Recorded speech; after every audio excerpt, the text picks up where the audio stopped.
Good day, my friends. Welcome to the channel where there is always something new to learn. Please subscribe for more videos in the future.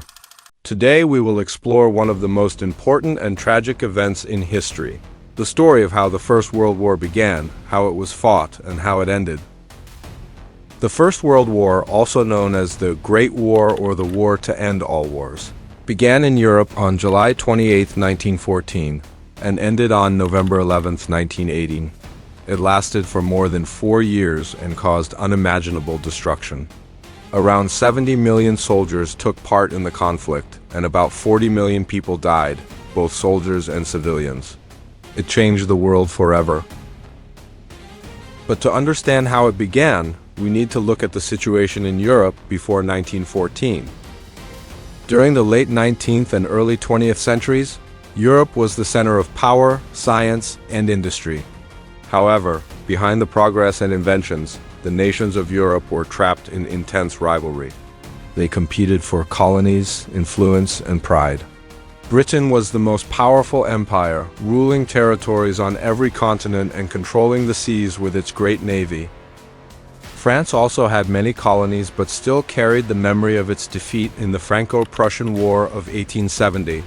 When Germany took the provinces of Alsace and Lorraine, France wanted revenge and to restore its honor. Germany, a newly unified nation led by Kaiser Wilhelm II, was rapidly becoming an industrial and military powerhouse. Its factories produced steel, weapons, and ships. The Kaiser wanted Germany to have a global empire like Britain, which led to a race to build the biggest and most advanced navy in the world. In Eastern Europe, Russia ruled a vast land stretching from Europe to Asia. It was a huge empire, but still developing and less industrialized. Russia considered itself the protector of the Slavic people, especially Serbia, which shared the same ethnic and religious roots. Austria-Hungary, on the other hand, was a large but unstable empire made up of many different ethnic groups such as Germans, Hungarians, Czechs, Croats, and Serbs. Many of them wanted independence. This growing nationalism made the empire fragile.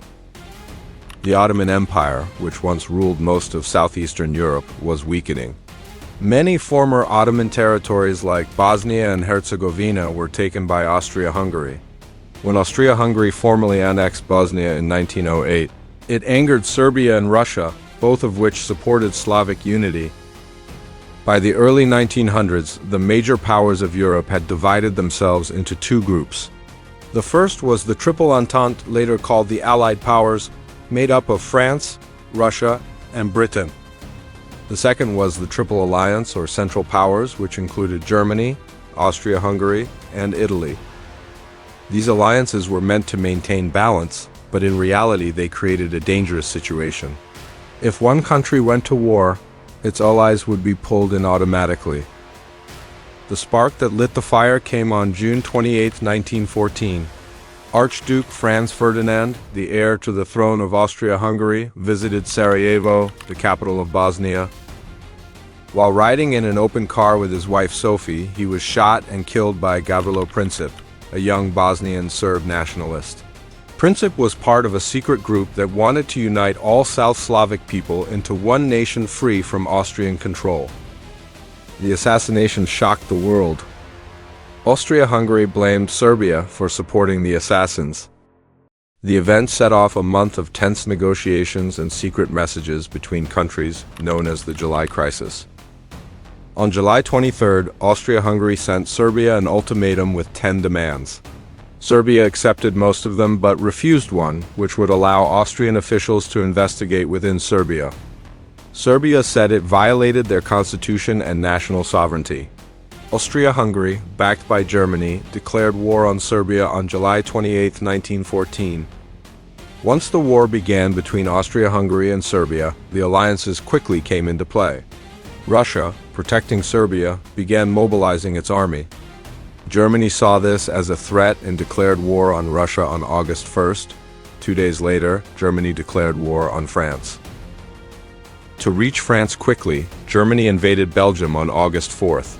Belgium was neutral, but Germany's plan, known as the Schlieffen Plan, required passing through Belgian territory to attack France from the north.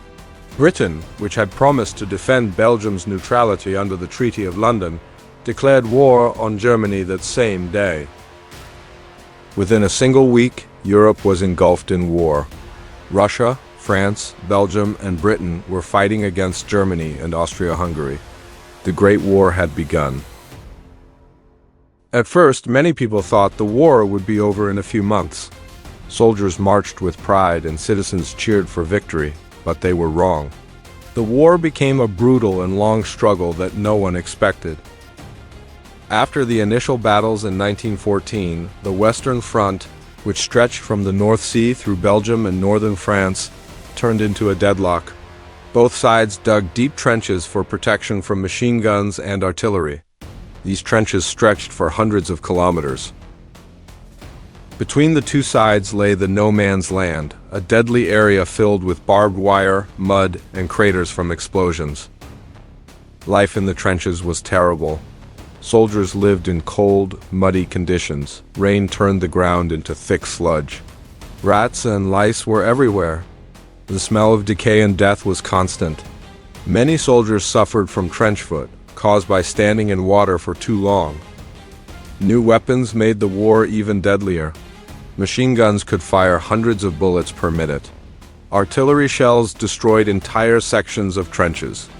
Poison gas, such as chlorine and mustard gas, burned the lungs and skin. Tanks were introduced later in the war, offering new ways to break through enemy lines. Airplanes were also used for the first time to observe and attack from above. One of the first major battles was the Battle of the Marne in September 1914, where French and British forces stopped the German advance near Paris. It saved France from being conquered but turned the war into a long stalemate. In 1915, the Allies tried to open another front by attacking the Ottoman Empire in the Battle of Gallipoli. Troops from Britain, France, Australia, and New Zealand landed on the Gallipoli Peninsula to capture the Dardanelles Strait. However, strong resistance from the Ottomans, led by Mustafa Kemal, later known as Ataturk, caused the campaign to fail. Thousands of soldiers died, and the Allies eventually withdrew. In 1916 came two of the bloodiest battles in human history. The Battle of Verdun began in February when Germany tried to break French morale by attacking a symbolic fortress city. The fighting lasted for 10 months. Around 700,000 soldiers were killed, wounded, or went missing. The French army held their ground with the famous slogan, "They shall not pass." That same year, the British and French launched the Battle of the Somme to relieve pressure on Verdun. It became one of the largest battles of the war. On the first day alone, the British suffered nearly 60,000 casualties. The battle lasted for 5 months and resulted in more than 1 million casualties. Yet the front line barely moved. In the east, Russia fought against Germany and Austria-Hungary but suffered heavy losses due to poor equipment and leadership. By 1917, the strain of war caused unrest in Russia, leading to the Russian Revolution. The new Bolshevik government signed the Treaty of Brest-Litovsk with Germany in 1918, withdrawing from the war. At the beginning of the conflict, the United States remained neutral. However, it supported the Allies by supplying food, weapons, and materials. Germany's use of unrestricted submarine warfare, which targeted any ship near Britain, changed American opinion. When a German submarine sank the passenger ship Lusitania in 1915, killing more than 100 Americans, anger grew. In 1917, Germany sent the Zimmermann telegram to Mexico, encouraging it to attack the United States in exchange for territory. When this message was discovered, the United States declared war on Germany on April 6, 1917. The arrival of fresh American troops and resources gave the Allies new strength. By 1918, the Central Powers were collapsing. Austria-Hungary was breaking apart as different nationalities declared independence. The Ottoman Empire was losing territory.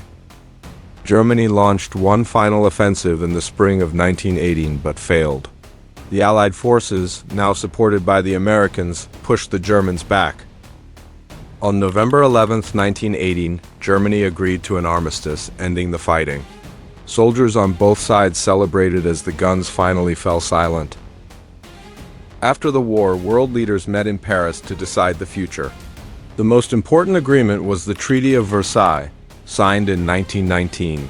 The treaty blamed Germany for the war and forced it to pay massive reparations, give up territory, and reduce its military. The Austro-Hungarian and Ottoman empires were dissolved, leading to the creation of new countries such as Austria, Hungary, Czechoslovakia, Yugoslavia, and Turkey. Although the Treaty of Versailles officially ended the war, it also left deep resentment in Germany. The harsh terms and economic hardship would later contribute to the rise of Adolf Hitler and the outbreak of the Second World War 2 decades later. It also left an entire generation scarred by loss and trauma. The assassination of Archduke Franz Ferdinand may have been the spark, but the fire had long been waiting to ignite. It was a war driven by pride, power, and political ambition. Its lessons remind us of the terrible cost of conflict and the importance of peace.